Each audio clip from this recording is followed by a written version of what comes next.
How to sharpen a pair of PVC cutters. As you can see here, I got this old pair of PVC cutters. The blade's pretty dull, a little rusty, and it's got a lot of nicks and gouges in the blade. I like to use a triangular file like this one. If you don't know where to get one, I'll post a link in the description. And I'm going to work the file at a 45-degree angle, just slowly working my way up and down the blade. As I'm going, I'm watching to make sure I'm getting all the nicks and gouges out of the blade till I have a nice, sharp, fine finish. Notice how I'm using two hands. That gives me complete control over the file so I can really get in there and get those nicks and gouges out and put a super fine laser point sharp edge.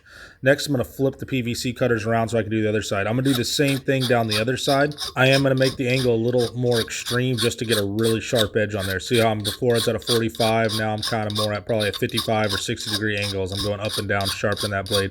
I'm going to keep working up and down the blade. It's hard to see in the video, but this thing is getting significantly sharper. I'm just going to run down the side real quick to get any burrs I left on there because I don't want any burrs to cut into my pipe, and give it one quick pass over. And that's pretty much it, guys. Thanks for watching.